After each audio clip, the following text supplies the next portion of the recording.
Are you an adventurer looking to take your hunt to the next level? Then you're in the right place. Welcome to East Meets West Hunt with your host, Beau Martonik.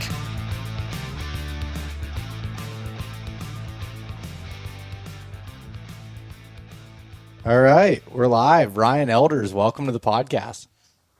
It's good to be here, dude. It is good to be here. Yeah, man. I'm a little nervous, but I'm good. I'm happy about it. Oh, you'll be good. This is your first podcast. It's not very often that I can find guests that are podcast virgins. So I'm pumped about that. There's no doubt. No doubt. I'm pretty quiet about how I hunt and how I do things. So I mean, you're the first. So. Yeah, well, you had caught my attention. I guess it was back in 2020 when we first started chatting a little bit. You had sent in a submission for Mountain Buck Monday. I think it was 2020, wasn't it? It's 2020, yeah. Yeah, you had sent in a submission with you and your buddy Taylor to about 2 giant bucks that you guys had killed in North Carolina hunting the mountains and stuff. And I was like, holy cow, like this is serious. And I remember looking at your Instagram page, and I'm like, man, he's killing bucks left and right. And it seemed like you were on it, but you're putting in a lot of work. So like it was super interesting to me at that point. And then we finally got to meet up here in August at the Timber Ninja open house, and you and I sat there and talked deer hunting for probably 3 hours, maybe longer. Easy, and I was like, 3 hours. Man, we need to get you on the podcast. Appreciate that.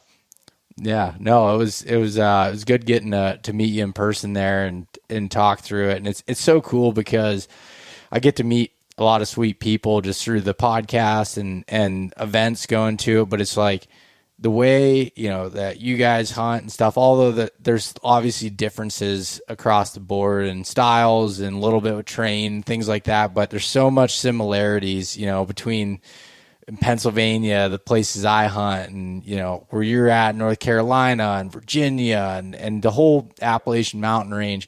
But I guess first, I'm sure you say Appalachian, don't you?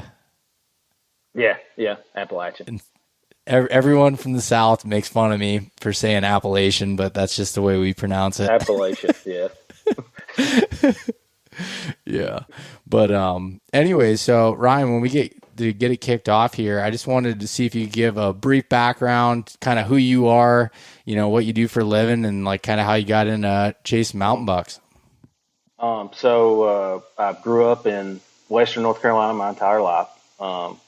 Didn't know that I was, chasing mountain bucks. It's just our terrain, man. It's what we have to hunt. It wasn't like, this mountain buck thing has just gotten out of hand. Everybody's like, oh, mountain buck. And I mean, it's just normal to me. This is what we have to hunt. And I didn't go out of my first out of state hunt until I was probably in my early 20s.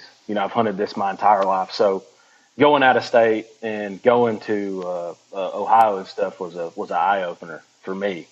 But so I've lived in Western North Carolina, hunted here my whole life. My dad's a big deer hunter, so of course I was, immersed in it at a young age. And my dad, he beat woodsmanship into my head, number one. And I mean, it's worked the last few years, but they worked for Pepsi. I've worked there 14 years, and it's a pretty good gig. Get a lot of vacation, and the one good thing about it was before I had the boy was we go in early and we get off kind of early. So I was getting in the woods every day. That's one reason I stayed there for so long. I was in the woods just about 4 to 5 evenings a week, and so that was big. But after we've had the boy, I've had to kind of sacrifice, and I mean, it is what it is. I mean, I wouldn't take it back for nothing. I'm just going to have to rely on some more historical data this year because I haven't got to get in the woods like I really need to or want to. But I mean, it's a good trade-off. So. Yeah, no, that's awesome. And I wanted to comment on something. You're talking about the term mountain bucks because where, where I grew up, that's just, what we hunted was the big woods, Yeah, and, yeah. some places were steeper than others, but like, it was just like, that's what we hunted. But when I moved away, I don't know if it was in college or afterwards, I moved to the Pittsburgh area, and everyone's like, oh, you're from the mountains, you hunt those mountain bucks. And I remember like that just Yeah. stuck in my mind. And I'm like, cause I just didn't know, that was just what we hunted. And that's kind of where that Yeah. term came from. And, now it's like a pretty household term. But which is like for a guy, go ahead. I said the mountain buck thing, like I don't know how you classify a mountain buck, and I classify a mountain buck. Like these deer that are down in our settlements and stuff, like they're not mountain bucks to me. You know what I mean? Like the deer I'm killing on these sides of these cliffs and, in rhodo thickets and mountain laurel thickets, like that's a mountain buck to me. On public land, you've walked your hind end off, you've pulled 2,000 feet elevation to get where you're at. That's a mountain buck, and people throw that term around. Oh, I killed a mountain buck, and they're taking a picture of him in a, cut hayfield. And it's like, I don't really feel like that's a mountain buck, what my definition of a mountain buck would be.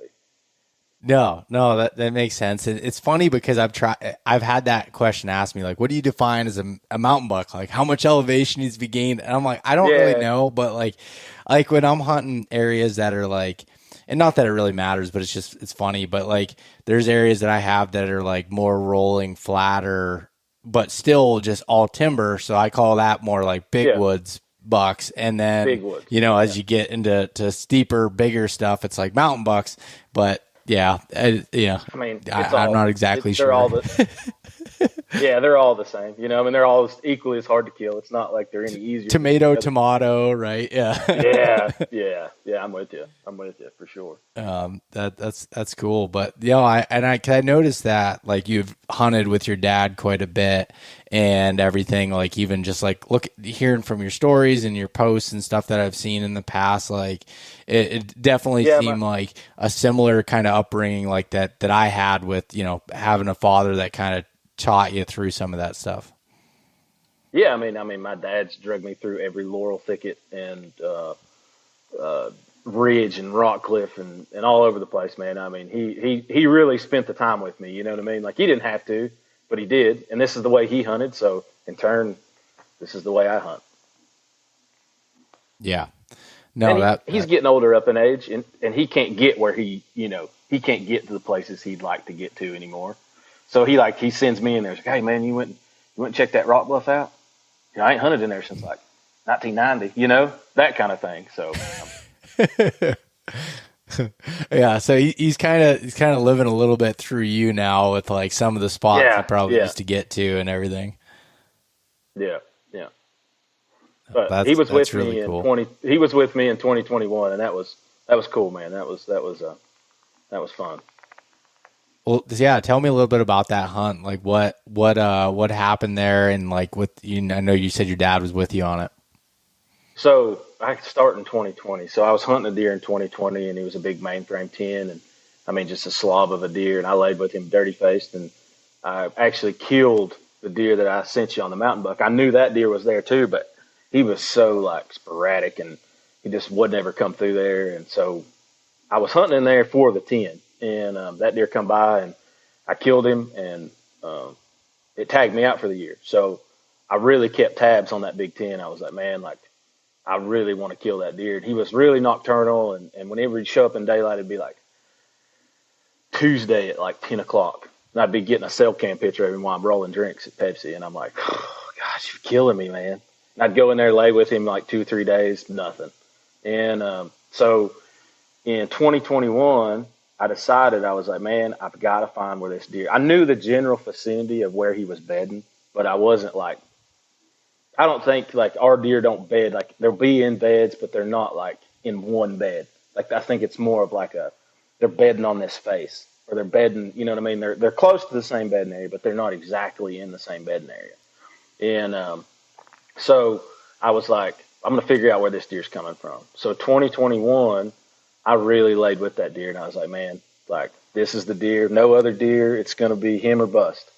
And dude, I run like a trail, like a trap line of cameras in there, and never picked him up. And I was like, dude, is he alive or is he dead? what happened to him? And I was getting pictures of other good bucks, and I had actually had a deer in there.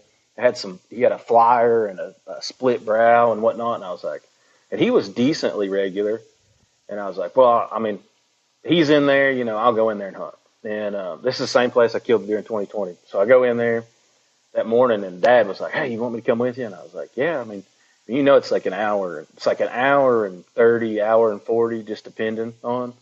And he's like, well, I'll go as far as I can go with you. I was like, cool, man. So we went, and, he turned off where he was going to turn off. And he was actually on the low side of the clear cut that I was hunting on the upper side. And so he texts me. This is the craziest story. So he texts me at like 7:30, and he was like, dude, I just let a dandy slip me. And I was like, what, are you getting old on me? You know what I mean? Like, you don't ever let these deer slip you. And he was like, man, he said he was in that clear cut, and he just, it was right at daylight, and he was like, man, he just slipped me. And I was like, whatever. And he was like, well, he's headed your way. And I was like, yeah, right. 40,000 acres of government land. Like, he can go anywhere. And me and him are probably 800, 900 yards apart. We're a pretty good click apart. And he was like, he's headed your way. And I was like, yeah, whatever. So I'm sitting there, and, in every twig now, because he's told me he's coming my way, I'm like kicking my head around, like head's on a swivel.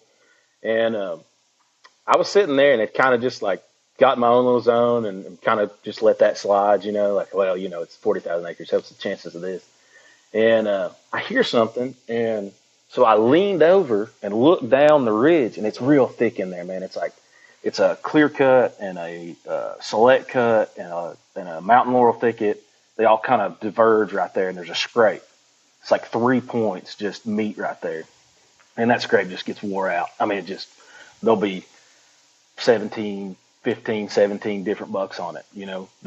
They may not stay there. They may be passing through, whatever. And so I'm sitting there, and I hear that, and I lean out and I look, and the way the sun's coming in there through all the briars and whatnot, all I can see is tines coming up the ridge. And I was like, ooh, that's a shooter. You know how it is, like when you see one, it's a shooter. Like, there's no like thinking about it. Like, and so I leaned back, and I picked up my rifle, and I leaned back over. And when I leaned back over, he was in a bunch of stuff. And I had a cell camera there, like I said, and I could feel it vibrating in my pocket, and it's sending me pictures. And I'm looking down the scope of this deer. I just can't do anything about it. He's just in all those brambles, and I'm like, dude, just give me something, just give me something. Well, he breaks out of the scrape, and he comes walking up the hill, and there's a big red oak between me and him. And I'd kind of got where I hunt at in there. I know, like a lot of your people in here, and Nathan Killen and Weist and what they talk about the off winds, and that's what I kind of had was an off wind. But I also had played my thermals to there's a little bowl right in below me, and all my thermals, you drop milkweed, son, it sticks in that thermal, and I mean it won't go anywhere. Like, it just drops into that hole and it stays there. And so he got right on the edge of that bowl, and like big deer, they don't blow all the time. They just kind of like, dude, something ain't right here. And he went to back up, like he froze there, and he was staring up the hill, and he could smell me. He just, in his brain, he couldn't figure out where I was at. And so he went to back up, like, how they just kind of like step backwards. And when he backed up and turned down the hill, I gave him the gusto, man. I had like probably an 8-inch hole through those briars, and I cracked him right in the back of the neck. And I mean, he hit the ground, and at this point, I still didn't know how good he was. And I knew he was a good deer. And as soon as I tapped the trigger, my phone goes just, Dad's calling me. I answer it, and he was like, what was that? I was like, I don't know. It was a dandy. It was a good deer. I mean, I don't know how big it was, but he had some tines on him. And he said, well, you call me back if you get down there, and he's a real good one. So I get down there, and I come around the side of that big red oak, and I look at him, and I'm like, dude, what did I just kill? You know what I mean? Like, I'm looking at him, he's laying there, he's got, 13, 14-inch G3s, and I'm like, good night, man. Like, so I'm like staring at him, like, I got to call Dad back, And so I'm like looking at him, and like sitting in front of him, and how you do, you just sit there and admire him for a minute. And I'm looking at him, I'm like, dude, this is my 10 point. This is the 10 point I've been hunting here for 2 years. And what he'd done is he had messed up his left side, and it kind of curls back in towards his forehead and looks like a ball bat on the end. He just messed his whole where he was that big, perfect 10, he done something in velvet and just wadded that side up. I mean, it's still like a 23.5 inch main beam, but it was just like all wadded up and gnarled up on the end.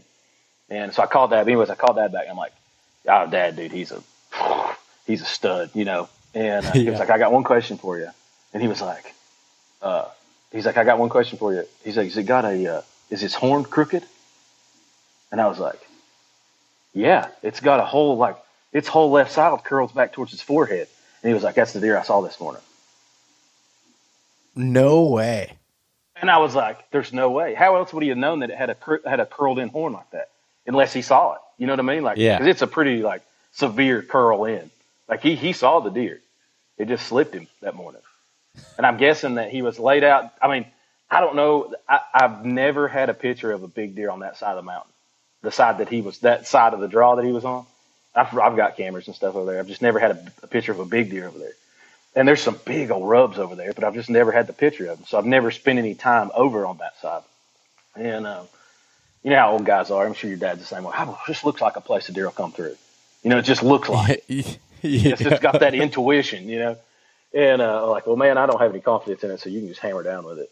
And but it's just weird, man. Like that many acres and that deer just it walks from him to me. Like how you couldn't do that a million times over. Well, it's funny you say that, like about the intuition thing, because it's like my dad and even some of my other family members are like that. It's just like, you know, it's just you look at it, and the more I've gotten to hunt, you start to get those feelings. But now I always like ask myself, why does it feel like this is a good, good spot? Like, you know, just like out of my own curiosity. I think it comes from doing the podcast and other stuff. I'm always like curious of like why, but some, you get that intuition. It's super good. But I'd like to ask a couple other questions about like that setup was like, so in the places like that you hunt, do they typically just log like the top of the hills? Do they do side hills? Anything like that? No, they do mostly. I mean, you've walked here with Jason some. You've seen how like rough and steep our stuff is. Like it's our tops might be 20 yards wide. You know what I mean? There's some of them that neck down to like needle tops. But so they usually do the side hills. I mean, it's just easier. They highline log them. You know, they put a crane at the top end and they cut them and come out with a winch and stuff. But so they usually side hill our stuff. And I do things a little different than, a lot of people, you hear that the tactic thing, like it's just been overused. Like, oh, this is a tactic and that's a tactic. And it's like, man, like I feel like some things work better for other people than they do for you. So the way that I look at it is everything works different for everybody else. You know what I mean? Like if you have something that works, don't change it because you're, so-and-so said, or, whatever. Anyways, I think everybody, whenever they start hunting mountains and hill country, everybody buys the Dan Infalt Hill Country DVD. I think everybody watches that. Leeward sides of the mountains, this and that, and the buck bedding and all that. And everybody talks about the mountains hunting the leeward sides. And yes, whenever I'm hunting early season and I'm hunting, hunting in the early season and hunting the rut. But once I figure out those bucks are starting to push does, and they're starting to check does, I'm 100% going to the windward side. And people like look at me like I'm crazy when I say that, but like I got to have some sort of structure below me that I think the does are bedding in, clear cut, laurel thicket, something like that. But those bucks, I like that, 40, 50 yard pinch from the top of the ridge to wherever that's at. And those bucks seem to cruise that. And that's that spot like I'm talking about in 2020 deer to 2021 deer. That's kind of what it is. It just, those deer don't want to be on the top of the ridge. They want to be, they don't want to be silhouetted up there. So they're going to get off on the side hill. And they can cruise that, and they can get the wind out of the clear cut, wind out of the select cut, wind out of the laurel thicket, and still have the wind in their face. And they can cruise that ridge. And it's just like a small little gap right there that they can do that in. And it's one of those spots, the intuition. I walked in there the first time and I was like, dude, this place is like wind's right, thermal's right. Like this is it. This is the killing spot. And it's worked. But I just think that those big deer, man, when they live by their nose, they live by their thermals, they live by their nose. And that's the only problem I have in there is I have to have a northwest wind. I have to. Like I'm not getting away with anything but a northwest wind in there. Anything southeast, anything east at all. It's not happening. Interesting. So, I mean, all right. So how does that ridge run then? So like you'd be on a western side. I'd be on a western slope. Yeah. Is the actual leeward side, if you had a western wind, is that more open or is it the same type of terrain over there? What is that, it's vegetation? It's more open on that side. It's more open, big timber.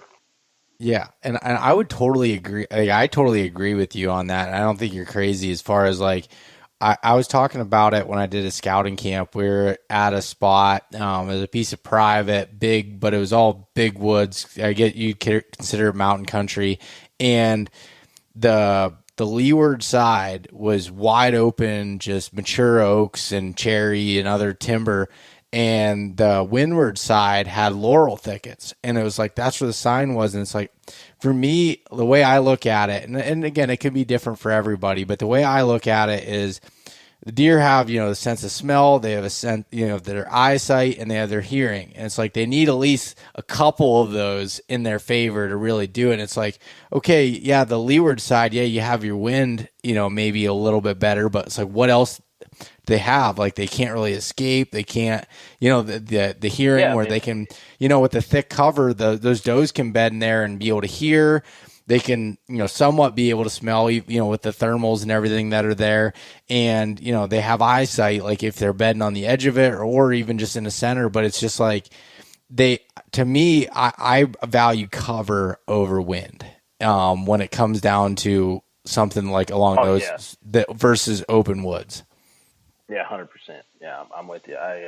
That high stem count, wherever the sign is, man. Like wherever the sign is, that's it. I don't care if it's windward, leeward.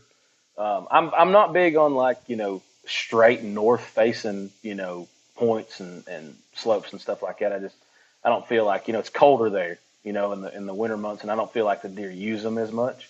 I mean, I could be missing Mundo over there on the north point with the wind blowing in his face, but. I can't have any confidence over there. There's just not a lot of. I never find a whole lot of sign over there. I mean, I guess in the summer, I guess that's where they do summer. Just because of the cooler. But I mean, as far as hunting wise, I mean, I've killed deer on the leeward side. I'm not saying that I haven't, but that windward side, like if you can get some structure below you, it just seems like you can pinch them. Like they're gonna come through there. They're gonna come scent bump. They're gonna. And all those bucks, they're just scent checking that stuff. I mean, they smell a hot dog, they're going to break into it before they ever get to you. But if they're scent checking it, I mean, they're just cruising that little pinch through there. Yeah, and so what, like in the spots that you're setting up, what are you setting up as far as what is the wind doing in the spot where you like to set up? Like, do you you said you were talking about that upper edge of that structure, whether it's laurel or clear cut or whatever, like, yeah, how do you want the wind to be coming? You said the windward side, but what exactly does that mean from how you set up?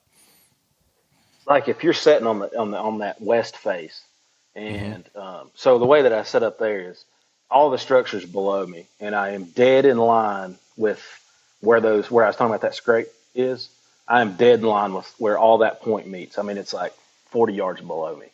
And so if anything is coming in there on a northwest wind, it is at an angle where it's coming from either that scrape, thicket, whatever, and it's coming across me and blowing over top of the ridge and hitting that big open timber down there where I'm not expecting him to be. I don't want him there, because I can't see it. So I'm expecting him to be in this high stem count coming around through there in that high stem count, and he can smell it all. He feels safe. Like the first deer in 2020, the big heavy horn deer, dude, I shot him at like 15 yards on the ground. He didn't even know I existed. Until, until I leaned out to get around a limb, because I was sitting on the ground. When I leaned out to shoot him, like that was the first moment he knowed I was even in the world. He come through there like a donkey with his ears laid back, just kind of bouncing through there. You know what I mean? Like he was like totally oblivious. Yeah. And I mean, and all he had to do was move up the ridge, maybe 25 yards. If he'd have come 25 yards higher, he'd have smelled me before I ever saw him. It's just, that's where they move at, you know, and that's the point. From there down, I've had some smaller bucks work out that top, you know, and wind me, but I just don't think those big deer are going to walk straight out the top of that ridge. You know, I run a camera up there just to make sure that I'm not missing something. Yeah. I always pull it when I go in, you know, and I've had pictures. I had that picture of the 2020 deer up there, of a night. I mean, like 2:00 in the morning, he'd walk the top of that ridge because there were some scrapes on top of that ridge. And, I'm sure he could still scent check all that stuff. And I'm sure he was smelling those, you know, and he was making testosterone born scrapes on top of that ridge, just, you know, to let everybody know, hey man, I'm here. Yep. But it's funny. I was talking about the 2021 deer, the Big 10. He was a 9 when I killed him. He was a Big 10 when I hunted him the first time. So he was pretty regular in that scrape I was talking about. Like he cleaned it out like on the reg, but it was a lot of like those, like right at like 10 minutes before daylight, 10 minutes like after dark. So I knew I was like a pretty good ways from his bedding, but I mean, I still thought, you know, one hot doe. That's what I always tell myself in the mountains around here, man. It's just one hot doe. You know, that's all it takes. And so they that deer, whenever the 2020 deer showed up, that big heavy horn 9-point, when he showed up, I noticed something was up because that Big 10 was like he was real like on point coming to that scrape. And then he kind of started getting sporadic. And I hadn't got a picture of that big heavy horn deer yet. And I started having my 2- and 3-year-olds come through that scrape. And dude, their whole main beam sheared off. They're down, tines missing. You know what I mean? Just beat up. And I was like, well, I know it's not that Big 10 because he's still perfect. Like he's still got the sharp points on his horns. He's like no breakage, no nothing. And I was like, I mean, he's big enough. He's heavy enough. I mean, he could break some horns. But then I got a picture of that deer on the 27th of November, I think. It was 27th of November, 28th of November. I got a picture. He come in and worked that scrape. And the moment he worked that scrape, there was not another deer came to that scrape. He was the only one I killed him on December the 7th. He was the only buck that came back to that scrape after he cleaned it out the first time. There was not another deer came to that scrape. And that was the 2020 buck, right? Yeah, that was the big heavy horn, the big old fat horn thick deer. But you know, well, when they I both him, looked pretty heavy horns, so I was struggling to follow you. The 2020 deer is he don't have the tines that 2021 deer does, but he has his horns, dude. They look like bananas, man. His tines and stuff are just heavy. I mean, the longest tine he had was like 7 inches, but I mean, I had him aged. You know how that goes. I mean, people talk about age this, age that, and they said he was 6.5.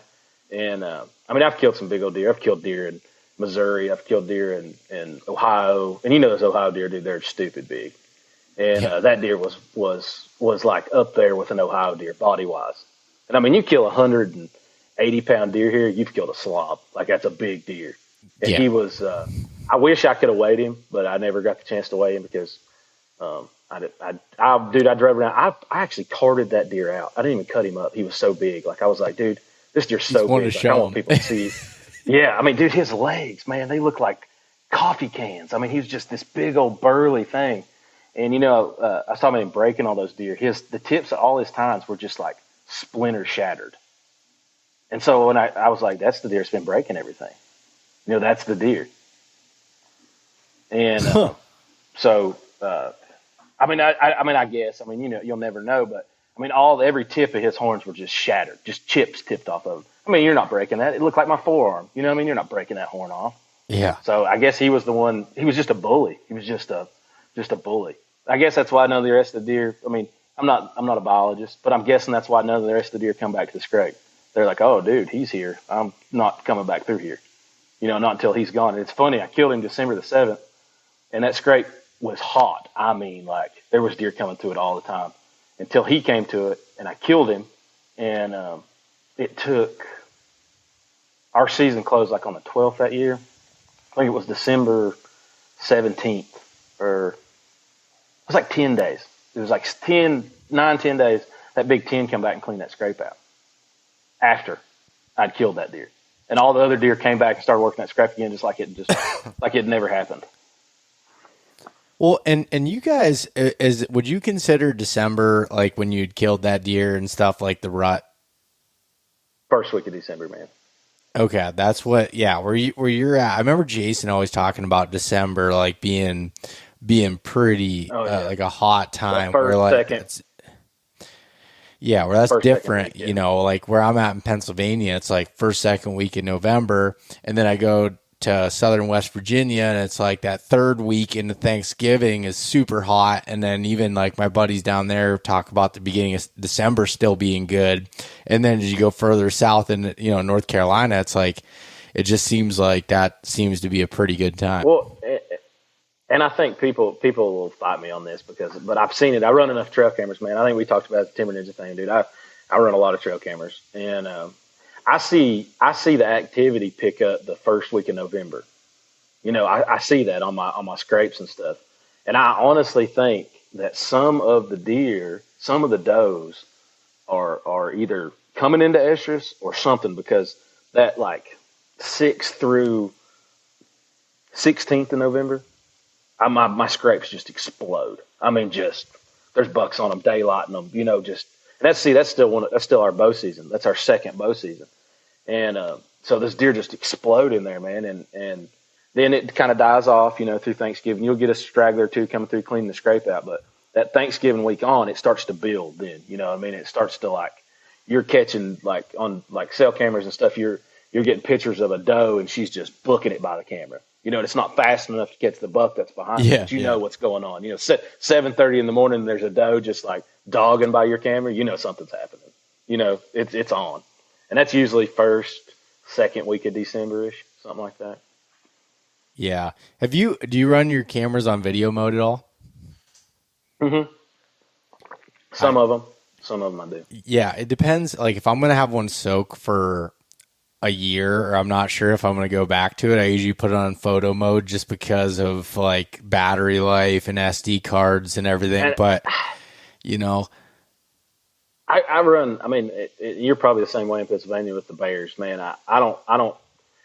The Tacticams is about the expensivest trail camera I'm gonna buy. And I mean, I've wanted to try the Exodus cameras just because everybody has the luck with them, and they got the warranty on them, and I'm sure they're really good cameras. But dude, I've hung cameras and they've been there 3 days, and you're expecting to go back and get a card pull, and it's been hanging there 3 days, and a bear just slapped it off the tree. And it's like, yeah. There goes, if it was $100 camera, well, there's $100 camera because he just crunched it.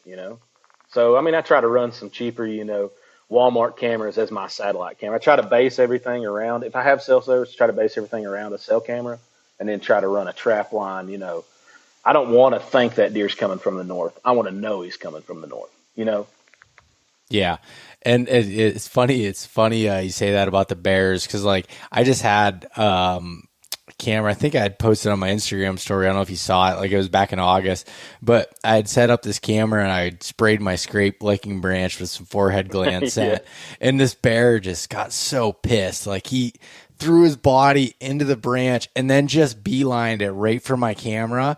And I had it cabled to the tree, and I didn't have it high either. Like it was right in his line of sight, and it came over and it ripped it off to the side, but it didn't tear it off the tree, luckily, because like I usually lose 2 to 3 cameras a year from bears. I rarely have people messing with them. Other than last year, I had this guy who ended up finding out who it was that had wrecked one of my cameras, but most of it is normally bears that I have problems with, and they're just they're nasty with it. So I totally do understand it. And I used to run bear boxes or security boxes, but we called them bear boxes, on all my cameras when I was younger. But like I got so many cameras now, I can't afford to throw, bear boxes on all of them. Put like 50 bear boxes on them, Yeah. And they're heavy as hell, trying to carry them in your pack. No, I ain't doing that. I mean, I'll sacrifice it for a bear. I mean? It is what it is. I mean, I think they smell the batteries. Like, I don't know what it is. I don't know if it's like the scent on your hands or what, but man, they'll come up and you'll get those nose pictures. Like their nose is sniffing around, and then the next thing you know, it's like upside down, or then it's back up again, and then it's looking at leaves, and then it's over with. The camera's it's just dead. Well, it's funny you say that about the batteries. So my dad will like to hear that, because me and my dad were just like not arguing, but we bought these batteries. We were trying to find a cheaper lithium battery option than Energizers because they're through the roof. Which someone did reach out to me through the podcast, and I bought some batteries off of them. Don't know how, where they got them from, but they were good price Energizer lithiums. China lithiums. But so anyways, me and my dad bought these ones off Amazon that were some like no name brand lithium, China ones, and weren't sure how they're working, but they got them on the box and they had a smell to them. And my dad's like, he's like, I can't put these in my cameras. They have a smell to them. He's like, I think, it's going to attract bears and maybe the deer can smell them. And I'm like, you're crazy. Like, I was just like, I don't know if they're smell that. And he's like, I can't put these in my cameras. And it's funny that you said that. And they did. Like, after I realized that I was just, being argumentative just to be a son, that's what you do about things. Oh yeah. And then I was like, it definitely had a smell to it.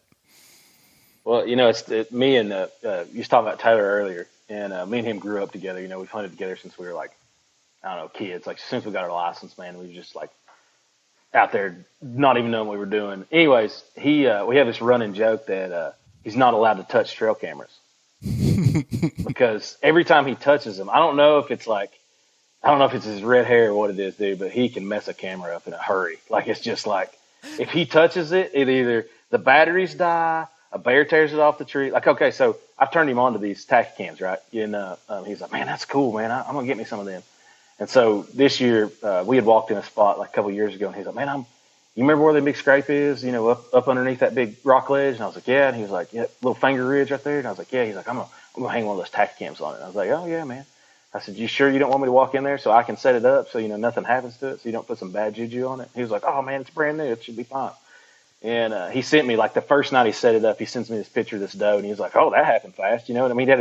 He'd had it up like 2 hours, and he's like, oh, that happened fast. And the next couple of days, I never got no pictures from it, and I was expecting to get, some hog pictures or, buck picture or whatever.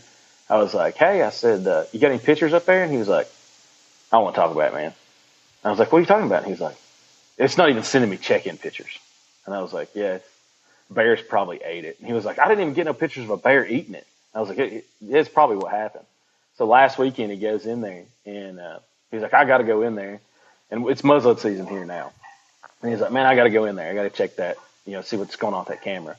And so he goes in there, he hunts, and gets his camera and he changes the batteries in it, won't work. And he called me today and he was like, dude, I brought that camera home. I put brand new lithium batteries in it. I did everything. I pushed the reset button on it, and this stupid thing won't come on. And I was like, yeah, it's because you touched it, man. I'm just going to have to walk in with you wherever you go and set your camera up so you don't touch it, Yeah. Just set it up on your phone, and I'll touch the camera.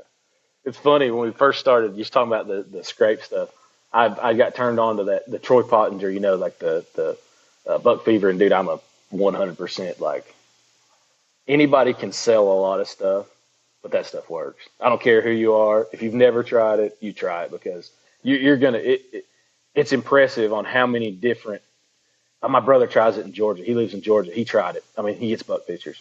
I tried up here in the mountains of North Carolina. Works up here. I've tried it a lot of places, and it works. I mean, it's some good stuff. Anyways, so we just got started on that buck fever synthetics, and I had built a scrape. And got some pictures on it. He's like, hey man, you want to use some of that stuff for me? And I was like, oh yeah. So you still there? Dude, this is getting on my nerves, man. Hey, it made it 20 minutes.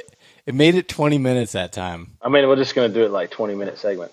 Jeez, it's aggravating. But this is just the mountains of North Carolina. You can't get Wi-Fi, man. It's just the way it is. Yeah, I noticed because you're normally like where it says the percent uploaded, like mine's at 99%. Like as it goes along, yours is at 4%. Yeah, 4%. Yeah. I don't know why that is. I don't know how long it's gonna. I mean, it's probably gonna take all night for it to get to 100, but whatever. Did yours overheat at all on that last one? No. I don't know what happened. Like I still had full 5G service. Like I don't know what happened. You just like froze up on me, and that was it. And I could hear you from time to time. The last thing I heard you say was you were talking about Troy's scent, about the working on the branches. About Taylor, yeah, Taylor working. So I'd got the Bucks Fever synthetic stuff, and I'd put it on some scrapes, and I'd got some pictures of deers, and Taylor's like, man, I want to try that. And I was like, all right. And so I built him a mock scrape, Troy Pottinger style. And I was like, "You got a good trail camera?" He's like, "Oh yeah, I got a good trail camera." And he put it up there, and I think it lasted like 2 days. And just this giant bear, like 450s, comes and just, I mean, dude, he took the batteries out of it, and like the camera was laying there, batteries out, and the batteries were gone. So I guess he ate them. I don't know. I wasn't there when he did it, but it lasted like 2 days, Yeah. But yeah, it's funny. I had as far as like talking about the licking branch stuff. So there's a few different things I'd been trying. So Troy's stuff I've used for years, and then other buck fever before that. And then last year it was a buddy of mine, Matt Rankin, had turned me on to using an ammonia and water mix, just household ammonia. I mean, you were talking about $2. The Timber Ninja thing. Yeah, you said you could make like a big old batch of it. Yeah, and I shouldn't, I don't know, I can't remember the mixture ratio because I made a lot of it, so I had enough. I'd have to look back at what Matt had sent me, and he probably doesn't want me even saying it on here because it's a secret, but it's like, I want to say it was like only 20% ammonia and the rest of it water, maybe a little bit here or there, but like, I only used it during hunting season, and man, did it work really good. That worked really good. It's just, I was running so much stuff. It's expensive to buy the other stuff. And then my buddy Kevin from the Deer Hunter podcast, he had developed some stuff that he had just sent me. I haven't tried it yet, called DH3. That's supposed to be a pretty good. Yeah, and so I'm going to try that out. I love messing with it. I mean, it's pretty interesting. So I'm going to do some tests and see, like, it is so cool, like making scrapes and seeing, like, literally, as Troy says, trapping whitetails, like trying to figure out how to make it work.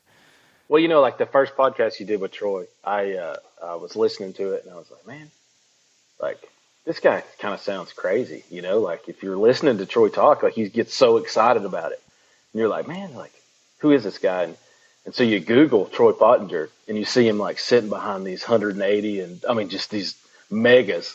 And you're like, wonder if he's really using this scrape stuff.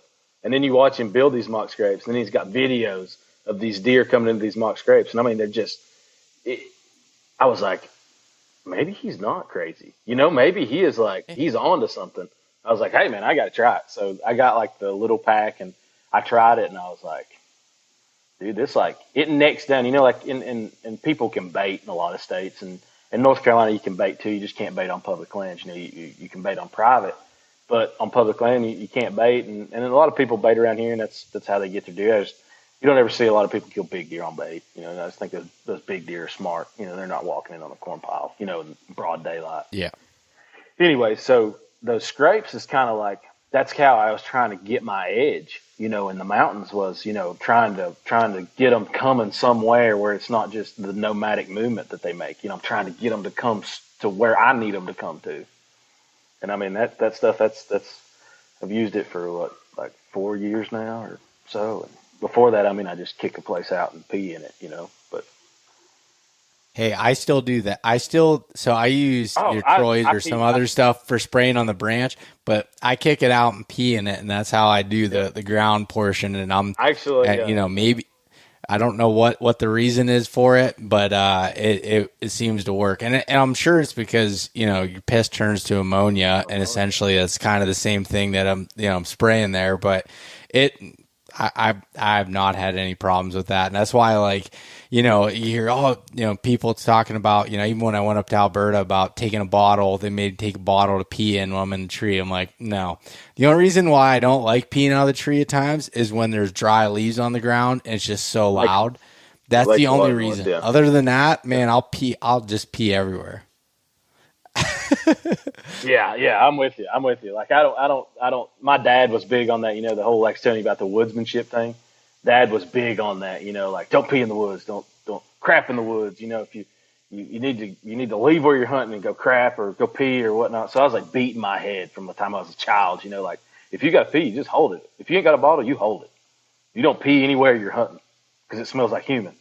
And as I've gotten older, I figured out that's that's a myth. You know, like those deer don't care, man. They get turns to ammonia, and I actually the 2020 deer, I literally walked to the top of the ridge, peed, walked back down. This was at like 9:40,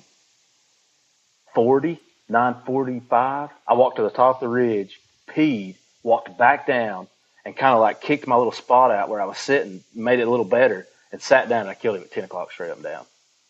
Like he didn't know. Like he didn't know clue that, you know what I'm saying? Like, Yeah. I mean, I got up and walked 20 yards.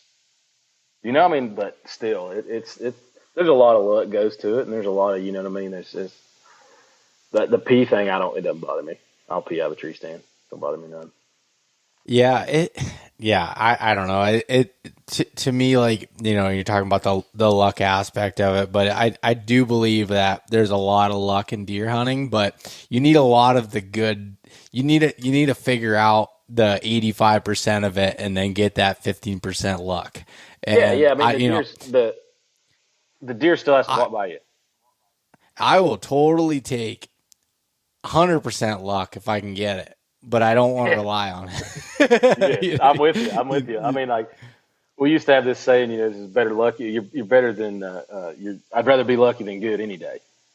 You know, like, 100%. I mean, if you're lucky, that's what my dad, he's always gave me crap about having a golden horseshoe. You know, he's like we were hunting in Ohio, southern Ohio.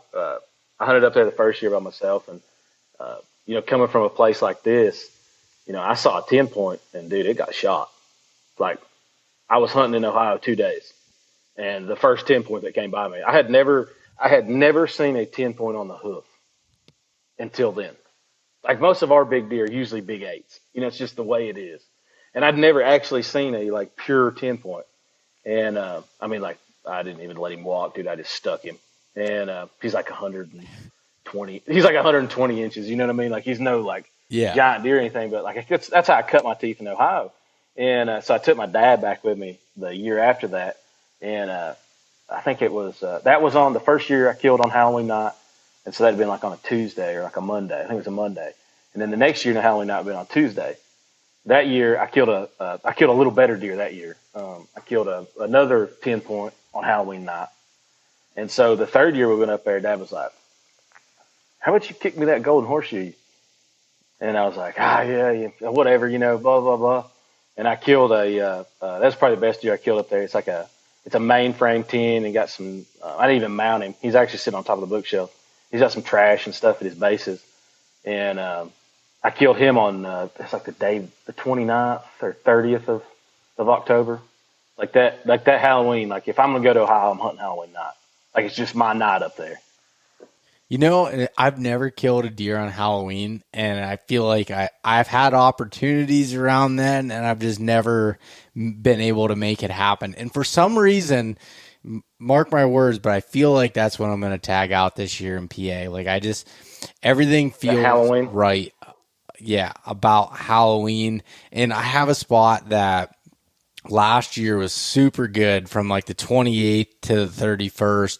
And actually the buck I'm hunting in this area had showed up when I was driving back from South Dakota. At the time of recording this, it was a couple days ago. On my cell cam, I found out that the Exodus Rival, that's an AT&T camera, gets service in the area. I get no Verizon service there.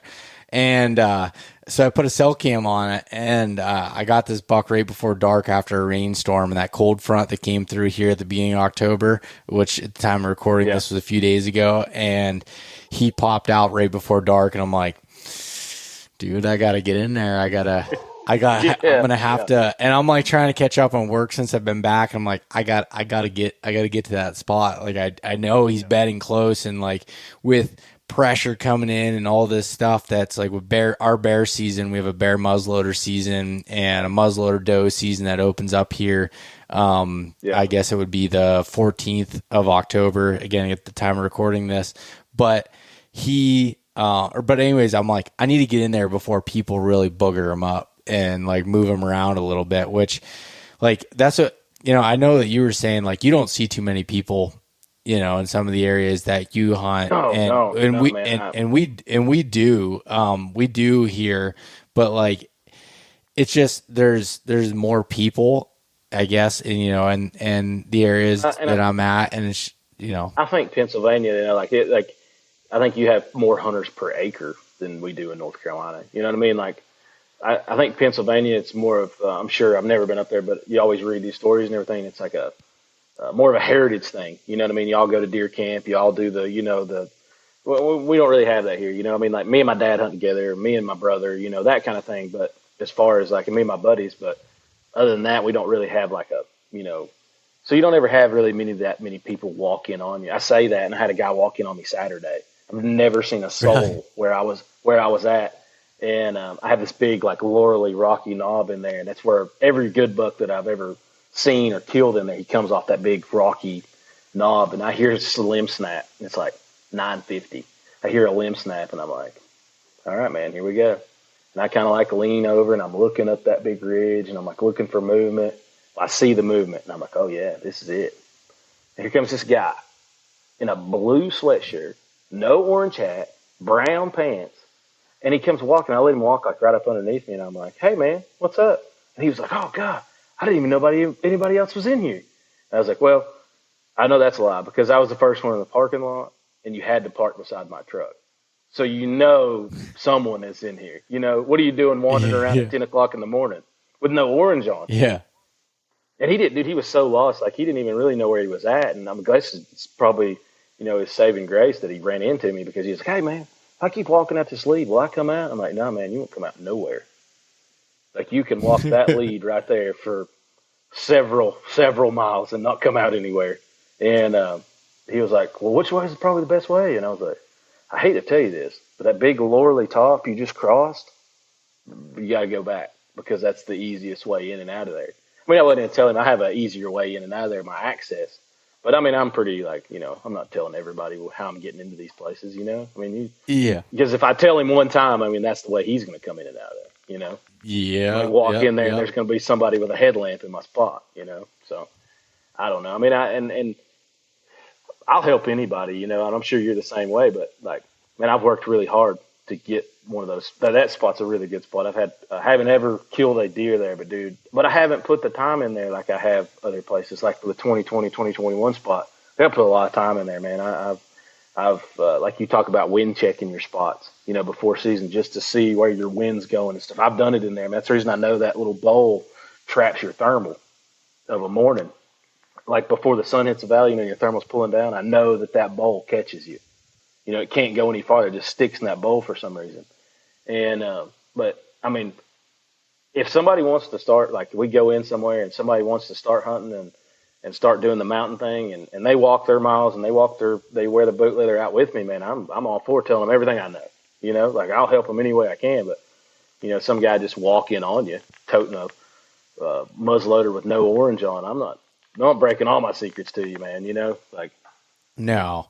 And there's something to be said about spots too. Like, obviously I give, put a lot of information out in the podcast and I want people to be successful, but I'm never going to share spots. And when people ask me, even about like areas, like, "Oh, what area are you in? What region?" Like, no, like I'm not, that should not be a thing that's out there. Like those are sacred. And not even for my own self, of anybody else that hunts those areas, I'm not trying to blow up any spots or like give that out. Like I want nothing to do with that. And like people should have to work for it. Like I am all for obviously like trying to help people learn so that they can find their own honey holes in their own spots and like make them have amazing experiences. Like I want that. I truly do. Yeah. But I'm not going to give up my own spot. I'm not going to give up somebody else's spot. Like that's not, no. And that's I'm just sure not you're the the same nature way. of doing it.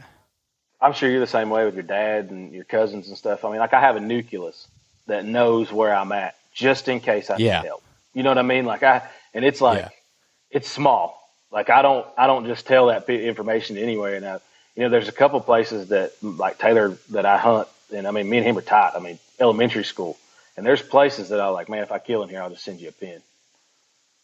I just don't, you know what I mean? Like it's just, it's some of those places. And then there's places he's got like that. But for the most part, I'd say me and him, like we know 99 to 100% of where we're at, just in case, because it's so far back there, man. There's a lot of times you got to have some help, man. You ain't getting that deer out by yourself, Yeah.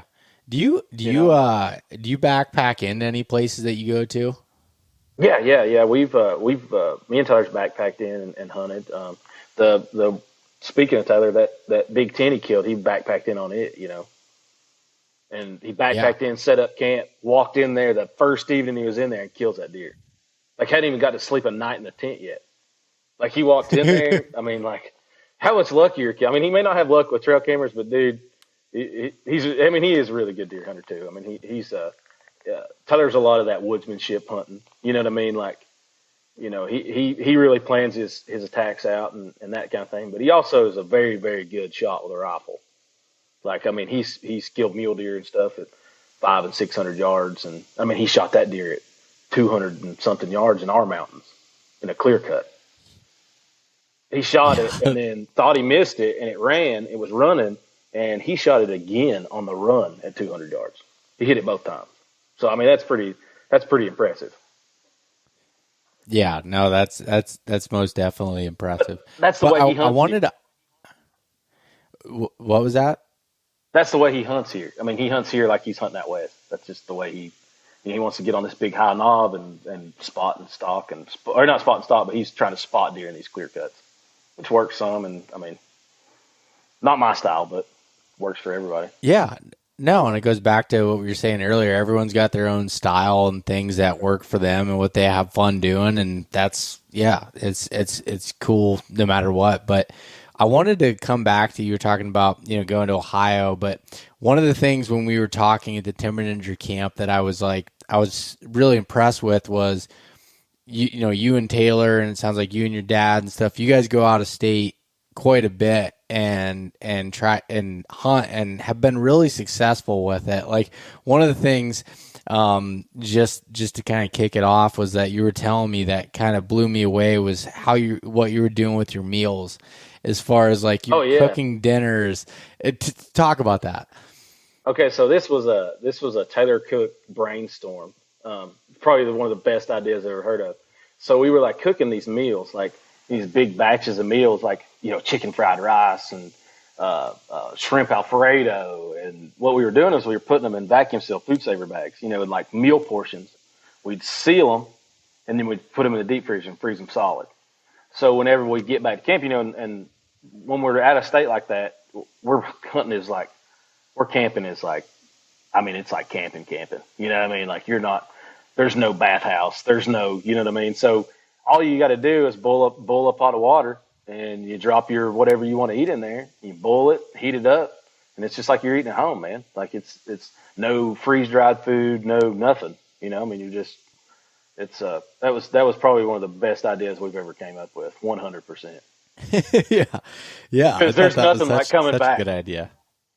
There's nothing like coming back and eating that. You know what I mean? Like especially, it's one thing that brings to mind is we were in, I guess it was Missouri. It was Missouri. Anyways, we kind of had some warm weather there, and then it dropped off cold. And one day it rained, and it was like, I don't even know how it was raining. It was like 28 degrees or 33 degrees. Dude, it should have been snowing, but it was like this sleety rain, and we'd been out in it all day. And we get back to camp, and all you have to do, man, is just boil that water and throw it in there, and we're eating, deer meat fried rice. That was the trip. That was the day the tent failed on us. We have an Lux tent, and it's a teepee style tent, and there was 3 of us sleeping in it, so there's not a whole lot of room. And Taylor was like, "Hey, we don't need to bring the stove because there's 3 of us in there. We won't have the room for the stove. We'll just bring a regular like little propane heater." I was like, "Oh yeah, that's whatever." What Taylor forgot to do was bring the dang cover for the stove jack. Well, guess who's sleeping under the stove jack? It's me. So we get duct tape. We get duct tape, man, and we're trying to tape it up, where it's somewhat waterproof. And that night, like it rained, and you know how it is camping in one of those tents, they condensate on you. Everything condensates. You have 3 grown men snoring in there. It's condensating. So I have nice stuff. Tyler has nice stuff, like sleeping bag wise. I have a North Face Tundra bag. Tyler's got some nice stuff, and so I wasn't cold inside my sleeping bag, but when I woke up the next morning, I was like, dude, it feels cold in here. Like it's like I can feel it on my face. It's cold in here. So I reach over and I cut the light on, and my whole sleeping bag, dude, the whole outer shell of it is just solid sheet of ice. from where that's condensed in there. The rain's poured through the phone jack. And Taylor tells this story a little different. I don't really remember it like he does, but he said that I was pretty fit to be tied. I was pretty mad because I was the only one that got rained on, and it froze to us. That night was like there was ice. We were frozen. Our sleeping bags were frozen to our pads. You know what I mean? Like it was. It's funny now, but it was not. Yeah. It was not funny at 5 o'clock in the morning. It was not funny. No, at all. No. Yeah. Not when you're trying to go hunt. No. And luckily we tagged out early on that trip too. That was a good trip. That was a fun trip. The Nebraska last year we went to Nebraska and that kicked our butts. I won't lie to nobody, man. Those guys that kill those deer in Nebraska on public lands, like Northwest Nebraska, you can have every bit of it because I don't think I'll ever be back to the state of Nebraska. I didn't leave nothing there, and I didn't lose nothing there. Do you know what I mean? Props to you, man. And we saw some deer at the check-in stations and stuff that were just toads. And, I killed a $383 doe, and, dude, I was proud of her. Like, I might as well killed a 150-inch deer. Like, I was proud of her. I mean, I've seen hunting pressure, but that place was like hunting pressure. Like, I've never seen it like that in my entire life anywhere. You know, Ohio's got a lot of people, but Nebraska, I don't think it has as many hunters, but it doesn't have as much usable deer hunting land. You know, it's all that prairie and then the river bottoms, and it nicks everybody down to the river bottoms because that's the only thick where the deer can be. Man, dude, it gets western out there in a hurry. I mean, it gets pretty wild. It gets pretty wild. I can imagine. I would have took a flak jacket at least 2 evenings. So, other than Nebraska, how do you feel like what you've done in Western North Carolina and the mountains is translated to like when you go to Ohio or Missouri or any of these states? Like, do you feel like your scouting and what you've learned is translated to that? We've always heard, my dad's always said this: if you can kill deer in Western North Carolina, you can kill them anywhere. Because our deer density is so low, and that's his coin of phrase. And I mean, it so far it's pulled true. I mean, yeah, we've got lucky a time or two. I'm not saying that, like you was talking about the luck thing earlier. I mean, we've got lucky a time or two, but and I want to sound humble about this, as humble as I can sound about it. But I mean, we're pretty good at what we do. I mean, like when we were going to these states to hunt, man, it ain't no riding around and going to town and everything. I mean, we pull a hard 7 days. I mean, we're laying in there dirty faced. Yeah. And I mean, it seems like it works for us. Yeah, but what do you feel like what translates? I mean, I know from the deer population standpoint, trying to find deer in North Carolina is super difficult.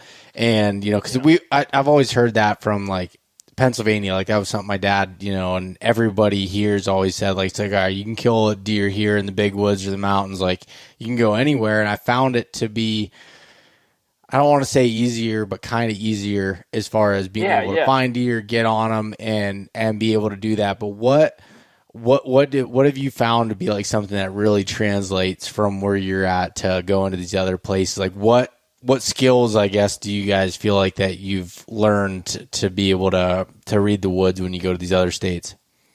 I guess it's, I mean, it can go a lot to like, if you're talking about reading sign, reading buck sign in these other states, what's usable buck sign and what's not usable buck sign is huge, because around here, you find one horn bush. I mean, you're not going to hunt that one horn bush. You find one scrape, you're not going to hunt that one scrape. So, I guess like take Ohio, for example. I mean, I know you've been there and you come through those big river bottoms and dude, it's just destroyed. You know what I mean? There's 15 scrapes up through there and there's horn bushes as big as your leg and your stuff. And so I guess that's like the starting point. Like is the reading the sign part of things is because our deer densities are so low that you have to read your sign and be dead nuts on your sign or you're not going to see a deer. So you think about going to a high density place and you're reading sign that good on low deer densities. If you're in a high deer density place, it's going to translate to you're going to be all in the deer. You know what I mean? Like, and I mean, it's as easy as that, I guess. I mean, I don't know how else to explain it. And I mean, just the sign and the people pressure and like in Ohio, I hunt people as much as I hunt the deer. I'm watching where people are going in, where parking lots they're parking in, how they're getting in those woods. And I mean, I guess I'm just playing off of that as much as I would anything.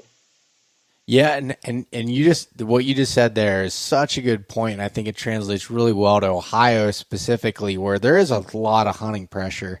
And what I've noticed is like, going to from a low deer density area in Pennsylvania, it's like you find good sign, what good sign looks like. You go to Ohio and everything looks like good sign. Okay, because there's a lot more sign. It seems like they lay down, but it's like, now, all right, what's the next layer? And that's the people aspect. It's like, okay, where are the people coming from? Now you find like these areas, and again, this is just my experience of it, but it's like you find these areas that have the good sign, have the good cover that they want to live in, or, be able to live around, especially in those big woods areas where it's like, there's a lot of big timber, and there might be acorns one year, which is really good, and there might be not acorns the other years. But where can you find like that combination of like, greenbrier and like all this other stuff that combines them, makes them feel safe in there? They have browse, they have mass crop, they have everything, and then away from the people. It's really not that hard when you put it that way. It's obviously harder, to make that happen and find it. Yeah. As well as I do, like when you're hunting out of state like that, you're at liberty of the rut. You're at liberty of weather.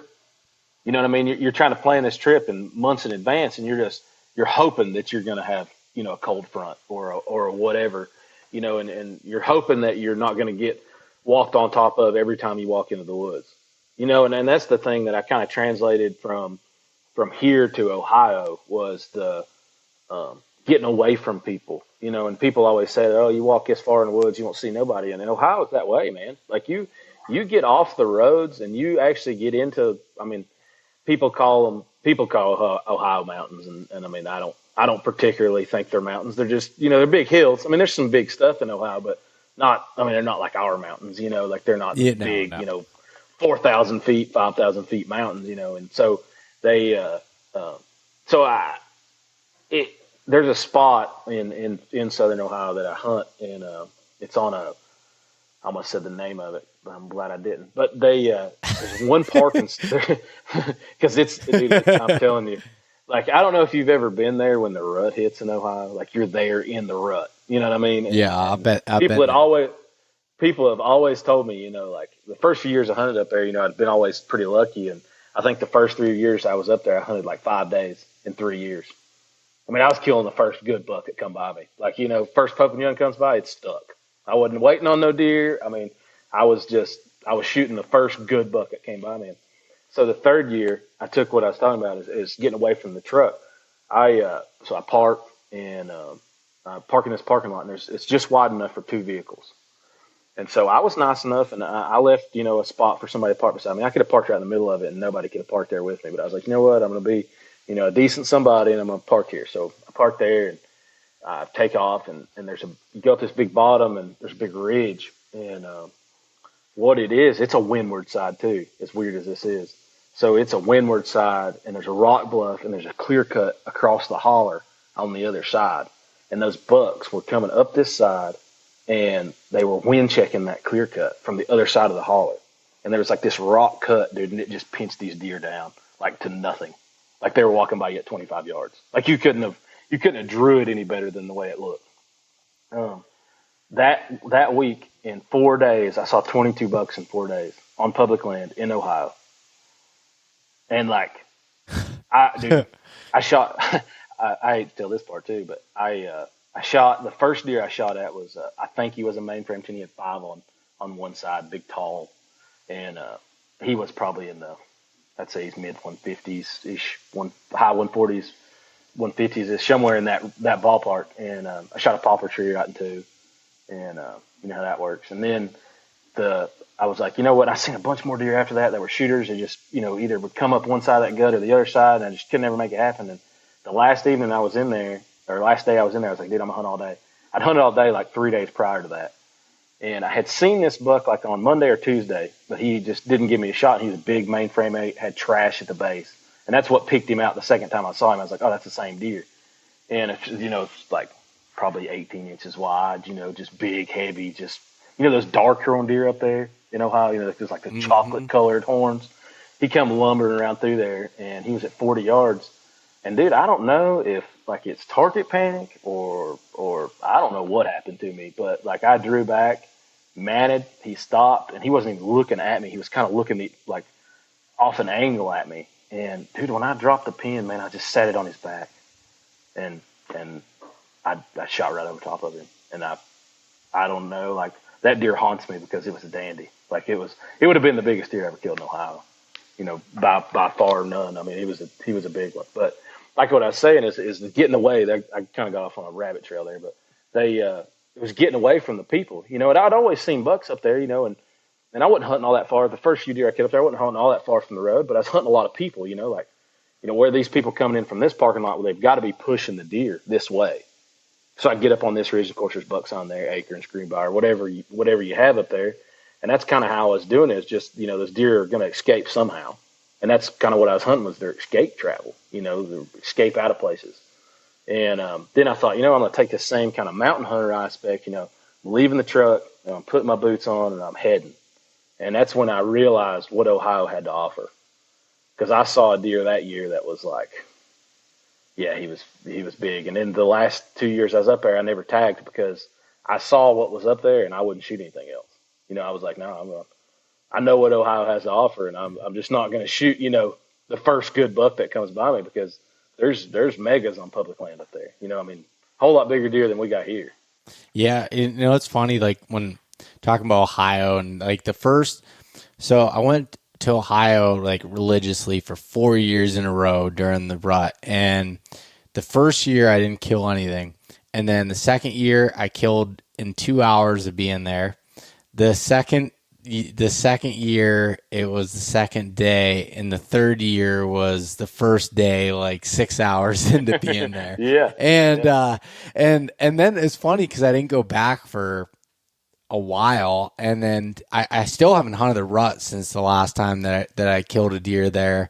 And but there was definitely a lot of pressure, but I started learning kind of these spots that didn't get as much pressure. And it was like, honestly, a lot of the times there it was like just going a little bit further, because like, you said, you looked at a lot of places like in the southern Ohio mountains, the mountainous areas that, is not very big, but that's compared to Western North Carolina, which is freaking nuts as far as like, that's some of the biggest mountains in that. You have way taller mountains than we have in PA. You have them, bigger than really anywhere. So to most people, that's pretty rugged terrain. So it's hard, like when you look at it that way, it's like, okay. And that's to an advantage to somebody like you that's like, okay, I'm used to doing this and I can do 80% of that effort and get away from 100% of the people, and that's, it's so true. And it is hard to do. Like, I mean, I'm sure you struggle with it even in North Carolina. Is like, if you have a week off during the rut and you're on a trip, to do that day after day after day, anybody can do that hike once. Anybody can do that hike. Well, 80% of people can do that twice. Now you try doing it 3 times, 4 times, 5 times, 6 times. Yeah, dude. That's freaking tough. It's brutal. It's a brutal. My brother. I took him to Ohio with me. I think it was like the third year I was up there. And, he's used to that Georgia flatland. He grew up here, but he's lived in Georgia probably 10 years or 12 years. And he has got a county job, so he don't do a whole lot of physical activity. And I took him to Ohio with me up there, and I think it was like day 4 or 5. I mean, he was a trooper though. I mean, he laid in there dirty faced. I mean, he did. And he looked at me. He's like, "Man, dude, I'm killed." And I was like, "Oh, me too, man. I'm not going to sit here and tell you that I'm like some like Iron Man or anything, dude. I'm smoked too, but like, this is what we got to do. This is what we got to do." And I think it was either that evening or the next evening. He shot at a buck. He didn't kill him, but he did shoot at a buck. He did get an opportunity. But I mean, he looked at me and he was like, "Dude, this is killing me. I'm smoked. This is just, I mean, you do that, and that's like day 5, you man. I mean, you do that for 9 days, and whenever you're not out of state somewhere, you're spent that money, you're there, you might as well hunt. You know what I mean? You might as well hunt as hard as you can because you got 9 days or 7 days to get it done. So, I mean, what else you got to do but get back in and sleep? And that's Nebraska. That's what kicked our butts there was just something we had never hunted, man. Like, I've never hunted anything like that. I was lost as last month's Easter egg in that place. You know what I mean? Like, I'm so used to trees and dense cover and, that kind of thing. And I mean, they had some cover and they had some of those river bottoms were real thick and what have you. But, like, I just felt like a fish out of water. Like, it just wasn't my thing. Like, it felt like we were in mule deer country trying to kill whitetails. And we've seen plenty of mule deer. Like, if we'd had a mule deer tag, dude, we'd have all tagged out like the 3rd day, been done. But those whitetails in that place, man, dude, they're like ghosts. Like, you think you're on them, and then you may look back through your spotting scope, and dude, they're gone you'll never see them again. Like, I don't know where they go. I don't know if they go in rabbit holes or what they do, but. Well, it's funny you say that because I was just hunting in South Dakota, and it was, and we'd found some really big whitetail sheds and saw a couple whitetail does, but I never saw a whitetail buck the whole time I was there. Now, we were hunting mule deer, but it was just like, I would have hunted it differently if I was hunting whitetails, but it was like, I can't believe I didn't even kick anything up that was like, a whitetail. And it was just like, they were complete ghosts, but I understand when you're getting put in a different spot and like, we were out there for 7 days of hunting, but technically about 8 days of being there. And like, by day 5 or 6, I don't care who you are. It's, you have to really put your mind to putting your boots one foot in front of the other. Like, there was afternoons after I had a failed stalk and all this stuff that I'm just like looking at my dad and I'm like, man, I just want to go back to camp and, crack a cold one and just sit there and BS. And it's like, no, we're here. We got to make it happen. You got to, put the effort in. And like, you're always happy that you do. Like, I love that aspect. It's hard to explain because like, it does suck at times. Like an out of state rut hunt for whitetails or whatever it is hard. Like there's a lot of sucky times to it. Like we glamorize it as it's this like amazing thing, but there's 95% of it is suck. I'm obviously grateful to be there, but like I said earlier about the whole tent thing, that's funny now. Yeah. The whole like getting drowned was funny. It's funny now. It's a funny story. I can tell it, but I'm telling you, when it was going on, it was not funny. It was not funny at all. And then like in Nebraska, we had I think we had 1 day in positive temperatures the entire time we were there. We saw negative 27 like 2 or 3 days. We're in a wall tent. We're sleeping in a wall tent with a little propane heater that we could get to like, we felt good if we could get it like 2-3 degrees inside that wall tent. It felt like it was 70 in there. And I mean, that's tough to like, and knowing that, and you know what that terrain looks like. I mean, we're in northwest Nebraska, so it's the whole like South Dakota. I mean, you're covering miles, man. And there's like days where you'd wake up in say it's -10. You're getting up and knowing you're about to walk like 14 miles, round trip or 15 miles round trip. And there's a high possibility you're not going to see a deer because you ain't seen a deer in 3 days. You know what I mean? Like once the shooting starts there, it's over. Like those deer, I don't know what they do. I don't know where they go, what they do, because we spotted deer before season opened. We spotted a few bucks, but once the shooting started, dude, it was over. Yeah. It was funny. Like for me on opening day, my uncle shot a nice buck and went and helped him pack it out and everything. So now it's like your legs are kind of spent from day one, and it felt like I never recovered. Like I was like, just going, through the motions, just trying to, do it. And every step was just like, oh, this is rough. But sleeping in a tent, it was funny. I told a story on a podcast probably a couple years ago now, but I did a backpack rifle hunt in Pennsylvania, and we had set up where I learned that you don't set up floorless shelters in creek bottoms because it might look dry when it's snowy and icy, but as soon as that thaws out and you have your little wood stove in there, that turns to mud. And our sleeping pads were just in mud and water, and then there's so much condensation, and then trying to even get a fire started with everything being wet and iced over. It was just an absolute mess. And like, we laugh about it now, but at that time I was like, man, I feel like a really shitty Never doing this again. Outdoorsman and just like everything. You're just like, oh God, I'm never doing this again, man. This is terrible. And then you just pack up stuff and you do it again. You know, you just keep doing it. But you act like this was a great thing and you just do it again. We were talking about the food earlier, right? Where we vacuum seal the food, and freeze it and whatnot. So all you got to do is have a boiling pot of water. Well, it was so cold in Nebraska, man. We couldn't get the water to boil. Like, we were trying to shield the flames, and like, dude, it was so cold. You could open a bush light. This is no lie. I have 2 witnesses of this. You could open a bush light, you could take a drink out of it, and you could set it down, do something for 5 seconds. You'd turn around, pick it up, dude, and it was just slushy. Like, been open 10 seconds. It was just slushy. And we were wandering around in that, and hunting in that. You know what I mean? It's just like, we're dumb, God, it's fun. Like, now talking about it, it's fun, man.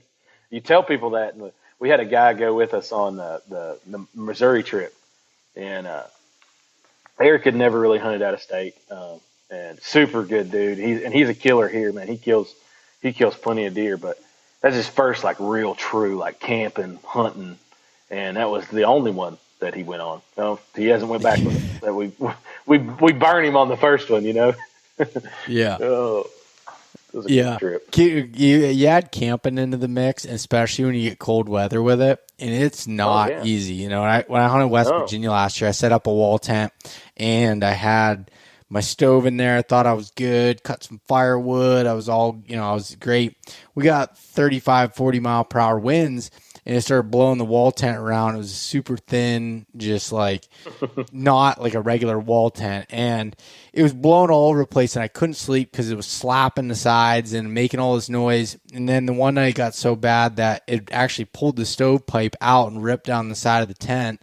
And I'm filling up the tent with smoke, and I'm trying to, and all these things are happening. And I was sick because I was running low on sleep, and I was just like, what am I doing? Like, and yet like a week afterwards, I'm already planning next time to do it again. Oh yeah. And it's like, but at the time I'm like, this freaking sucks. Like, this is, rough. The thing that me and Tyler always say is like, but like, what if we kill a deer? Like, it's going to be cool when we kill one. You know what I mean? Like, this is going to be a cool story when we kill one, like that's what it's always been. It's always been about that's the only way that we can ever keep it upbeat enough. It's like, but if we kill one, it's going to be cool, man. You know what I mean? Like, and you got to play those mind games. You got to play those mind games with yourself to keep yourself going. Like, I say it, like, with even just hunting my home state in Pennsylvania and prior for you, North Carolina, it's like, there's times in every season where I feel like I know nothing and I can't do anything right, and deer aren't doing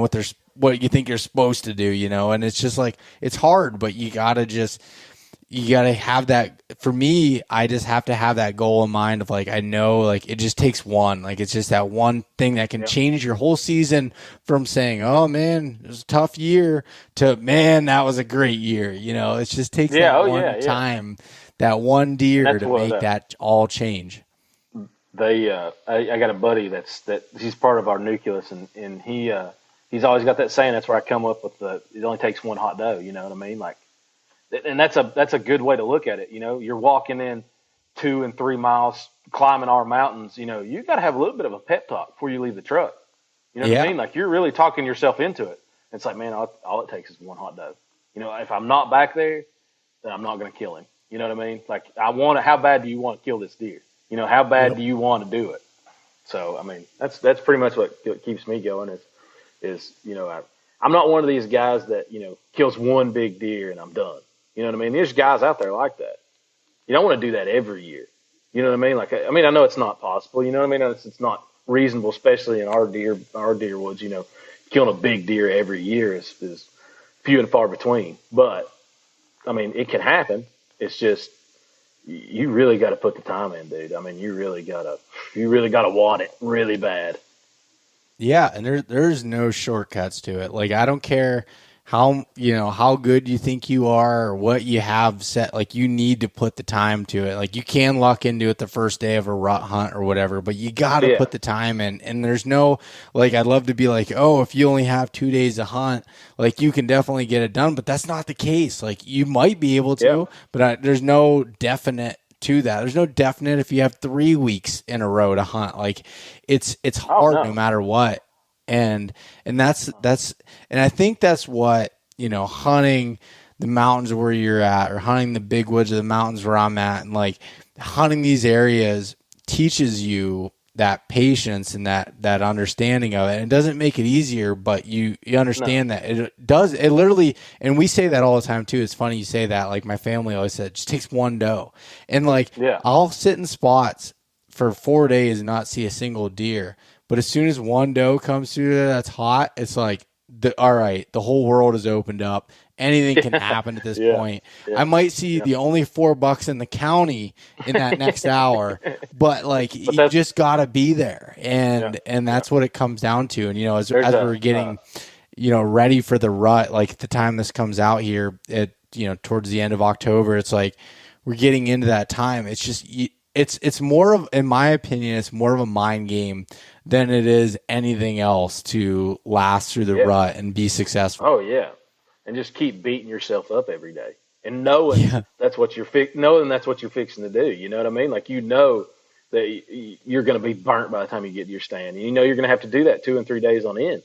Nathan Killen, he's big guy. I really look up to him, man. And he's a super nice guy. And he made a comment one time and it kind of relayed to one of my dad's buddies that used to hunt the mountains is, sometimes he sits on them like 3 days straight. Like he gives them like a 3-day rotation.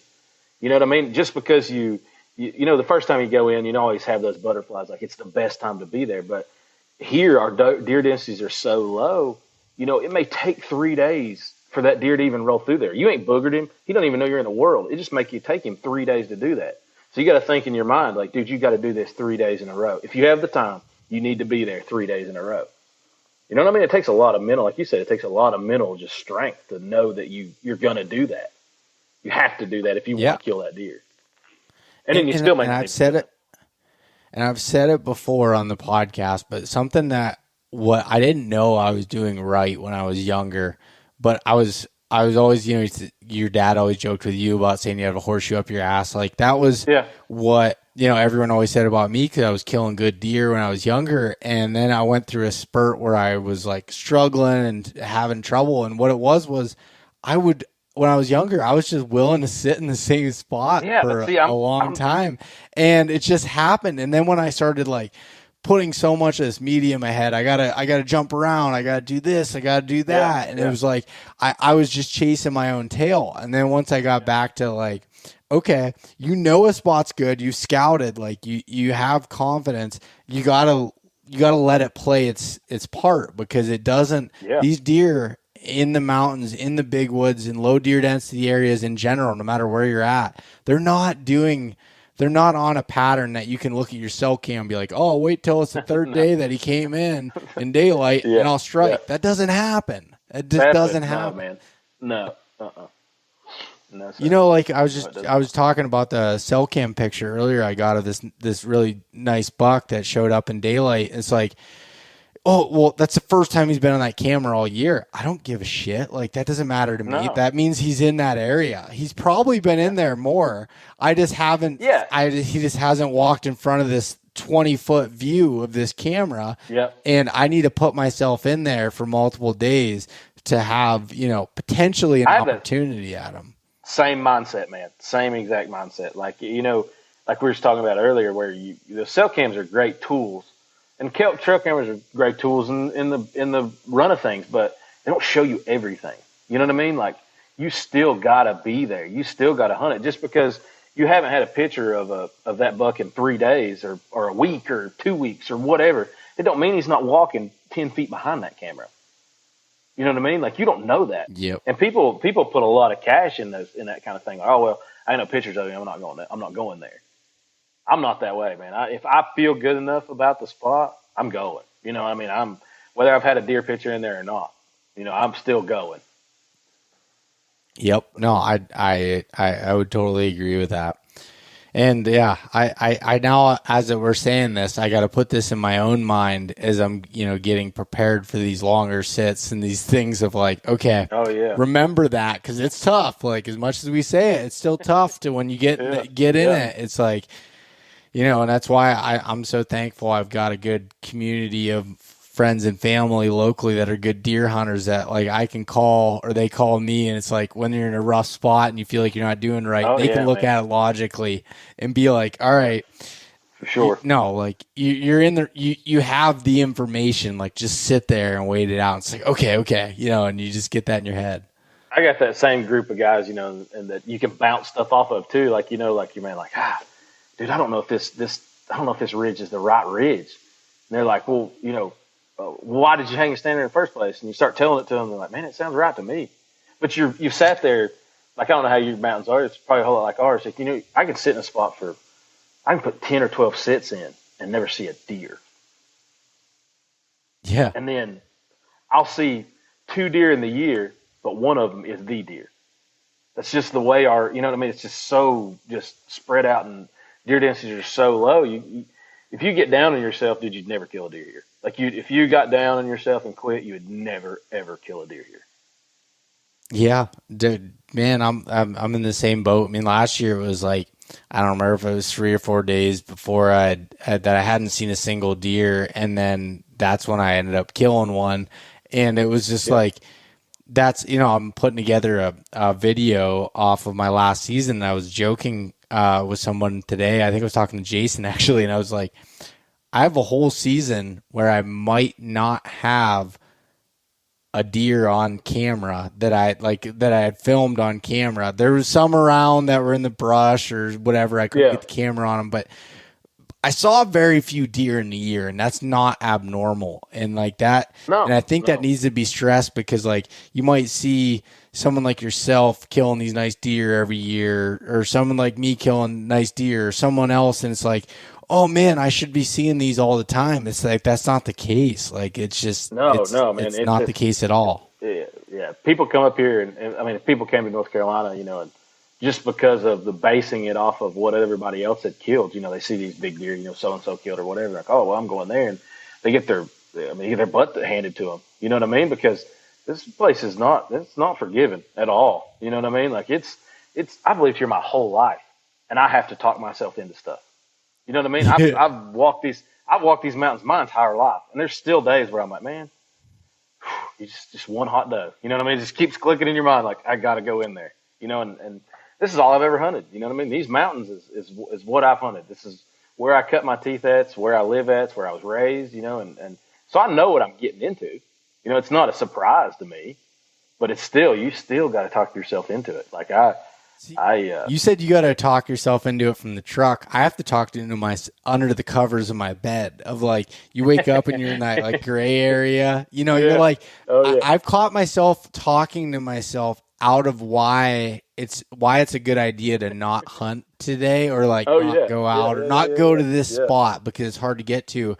And then I'm like, then finally I snap into it, and I'm like, I just need to get some caffeine in my body. Like, I'll be good. Like, just get your head on and do it. Like, it's a frosty morning. What are you doing? Like, get out. Anybody says that they don't try to talk themselves out of it's a liar. You know what I mean? You see all the deer that Nathan Killen's killed and Troy Pottinger's killed. You know good and well that they've rolled over in the bed and said the same thing. Man, my wind's probably not right for that spot, or blah blah blah. Trying to talk yourself out of it. You know what I mean? Everybody does that.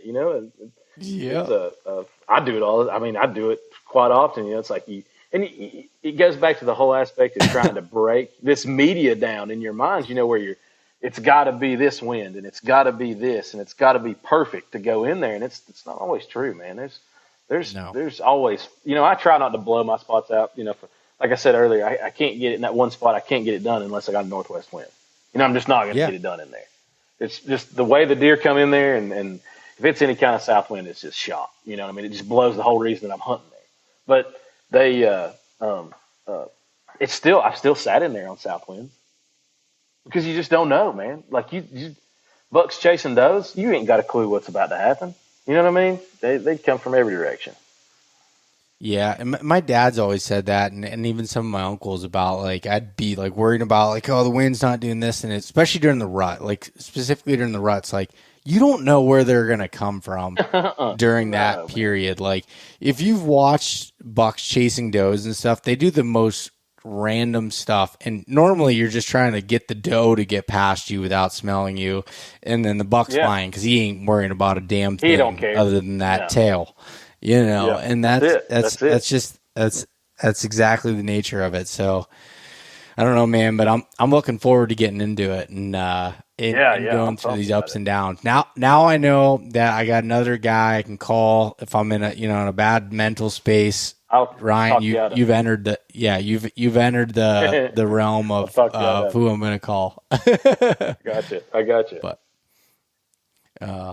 But anyways, well, it's getting late, buddy. I know you got a newborn baby at home. You don't get a whole lot of sleep as it is. So we'll wrap this thing up here. But do you have any place that you want to send people, your Instagram or anything, to be able to check out, or any place like that?